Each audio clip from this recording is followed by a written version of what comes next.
আজি আমাৰ প্ৰাক্তন সদস্যসকল তেওঁৰে এসময়ৰ সতীৰ্থ নীলু চক্ৰৱৰ্তী নলবাৰীৰ তেওঁৰ সন্তান আজি এতিয়া পঢ়ি আছে বিটেক ফাৰ্মা পঢ়ি আছিলে তেওঁ এতিয়া 3 মাহৰ মানে মাহিলী বেতন দিব নোৱাৰাৰ কাৰণে তেওঁক স্কুলৰ মানে কলেজৰ পৰা বহিষ্কাৰ কৰি দিছে মানে নাম বাদ দি দিছে গতিকে তেওঁৰ নিচিনা এটা সতীৰ্থই থাকি এজন সাংসদ সদস্য হৈ এই যিসকল আমাৰ শহীদ পৰিয়াল আছে তেওঁলোকৰ খবৰ নৰখাটো আমি বৰ দুঃখজনক কথা গতিকে হীৰা হাউনিয়াক আহ্বান জানাইছো আহক আপুনি ৰাজনীতি নকৰি অকন্তত আমাৰ শহীদ পৰিয়াল আৰু আমাৰ সতীৰ্থসকলৰ তেওঁলোকৰ সমস্যাৰ আজি বুজিবলৈ চেষ্টা কৰক ইয়াৰ পিছতে তেওঁ আৰু এটা অভিযোগ আনিছে যে মই নেকি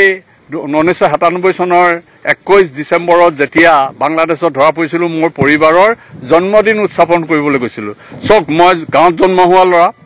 মোৰ পৰিবাৰৰ গাঁৱৰ ছোৱালী আমাৰ গাঁৱত কেতিয়াও এই জন্মদিন পতা হেতু মানে অনুষ্ঠান আমি কেতিয়াও দেখাও নাই পাতাও নাই আই বুপাহঁতে খেতি কৰি ডাঙৰ কৰিছে গতিকে আমাৰ আই বুপাহঁতে কেতিয়াও মানে জন্মদিন পতা নাছিল মোৰ পৰিবাৰো পতা নাছিল আমি এটো মোৰ এতিয়া ল'ৰা ছোৱালী দুটা আছে এই ল'ৰা ছোৱালী দুটাকো আমি জন্মদিন নাপাতো জন্মদিনটো বিশেষকৈ আমাৰ বুজোৱা সংস্কৃতি বুলি ভাবি আমি তাক সংগঠনত থকাৰ পৰা আমি মানে পালন কৰি অহা নাই আৰু নকৰো গতিকে তেওঁ কেনেকৈ সপোন দেখিলে যে মই মোৰ পৰিবাৰৰ জন্মদিন পালন কৰিবলৈ গৈ ঢাকাত ধৰা পৰিছিলো এই কথাটো খুব হাস্যকৰ গতিকে আজি মই যদি জন্মদিনে পালন কৰিবলৈ গৈছিলো ঢাকালৈ তেতিয়ালে অৰবিন্দ ৰাজখোৱা চিত্ৰবন হাজৰিকা সচদৰ চৌধুৰী ৰাজু বৰুৱা তেওঁলোক গৈ তাত গ্ৰেপ্তাৰ হৈছিল তেওঁলোকে কি জন্মদিন পালন কৰিবলৈ গৈছিল নেকি মই হেতু আমাৰ হীৰা হাউনিয়াক প্ৰশ্ন কৰিছো তেওঁলোকেও কি সকলোৱে জন্মদিন পালন পৰিবাৰৰ জন্মদিন পালন কৰিবলৈ গৈছিল নেকি তেওঁতো জানে যুক্তিৰ খাতিৰত যুক্তি বিচাৰ এটা যুক্তি দিয়াটো উচিত নহয় যাত বাস্তৱতা থাকে যাত সত্যতা থাকে তেনে কথাহে তেওঁৰ নিচিনা এজন দায়িত্বশীল সাংসদে কুমাৰীকটাত এখন সভা কৰিছিল তাত বিটিসি প্ৰধান হাগ্ৰামা মহিলাৰী আৰু বিশ্বজিৎ দৈমাৰী আৰু লোকেল এমএলএ ইমানুৱেল মুছাহাৰী আছিল তেওঁলোকৰ লগত এখন সভা কৰিছিল তেওঁলোকক আমি এটাই জনাইছো আহ্বান জনাইছো যে আমাৰ সতীৰ্থসকল আমাৰ পুনঃস্থাপনৰ ক্ষেত্ৰত তেওঁলোকে যাতে সহযোগিতা কৰে আমাৰ শহীদ পৰিয়ালসকলক যাতে তেওঁলোকে আৰ্থিকভাৱে সাহায্য দিয়ে কিন্তু তেওঁলোকে শহীদ পৰিয়ালসকলক সাহায্য দিয়াৰ কথা ইতিমধ্যে হাগ্ৰামা মহিলাৰ ঘোষণা কৰিছে আমাৰ সদস্যসকলক পুনঃস্থাপনৰ ক্ষেত্ৰত কুকুৰাঝাৰত হাগ্ৰামা মহিলাৰীয়ে 204 বিঘা ভূমি দিছে তাত এটা ঘৰ বনাই দিছে আমাৰ সদস্যসকল থকাৰ কাৰণে আৰু তাত এতিয়া অসম চৰকাৰৰ মুখ্যমন্ত্ৰী গ্ৰাম্য বিকাশ যোজনাৰ অধীনত 35 লাখ টকাৰ আপেল বগৰী ড্ৰাগন ফ্ৰুট তাৰ পিছতে হালধি পুখুৰী এটা মাছ পালনৰ কাৰণে এই ব্যৱস্থাখিনি কৰা হৈছে এইখিনি কিন্তু সম্পূৰ্ণ মই দাঠি ক'ব পাৰো যে মোৰ ব্যক্তিগত উদ্যোগত মই কৰিছো এইখিনি নৱহৰণীয়া 5 বছৰ তেওঁ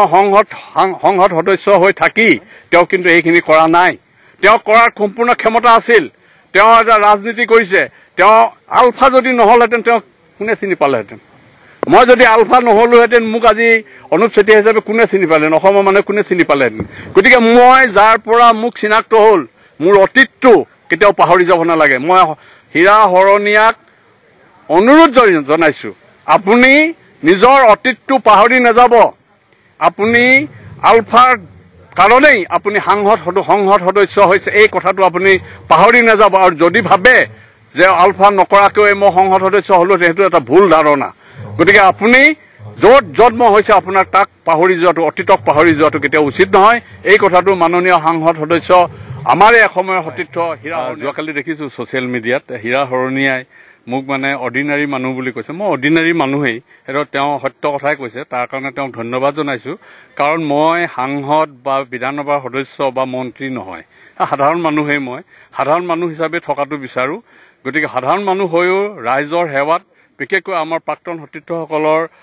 পুনঃস্থাপনৰ ক্ষেত্ৰত কেনেকৈ কাম কৰিব পাৰো এই কথাটোৱে মই চিন্তা কৰি আছো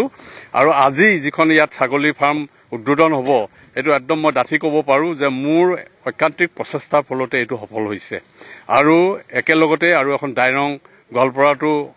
মানে গাহৰি প্ৰজেক্ট এটা হৈছিল হেতু মাটিৰ সমস্যাৰ কাৰণে হোৱা নাই আৰু এটো কথা ঠিক যে সাধাৰণ মানুহ হিচাপে বা অৰ্ডিনাৰী মানুহ হিচাপে হলেও মই আমাৰ সদস্যসকলক পুনঃস্থাপনৰ ক্ষেত্ৰত যিমান পাৰো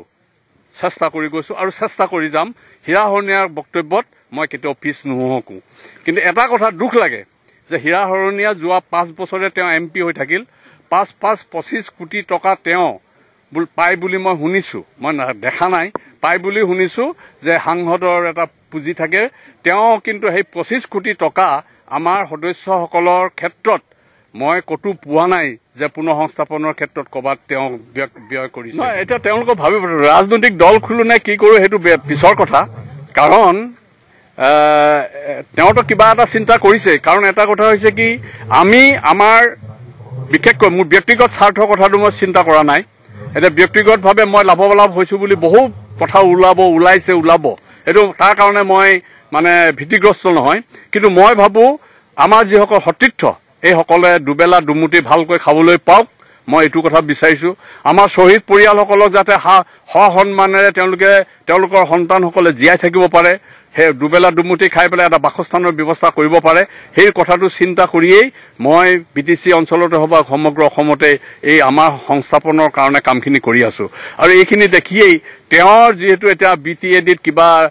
সেনা বনাইছে, কিবা বনাইছে, এইখিনি তেওঁ বাধাগ্ৰস্ত হ'ব বুলি ভাবিয়েই, মই তাত প্ৰতিদ্বন্দ্বিতা হৈছো বুলি ভাবিয়েই তেওঁ এইখিনি বক্তব্য ৰাখিছে।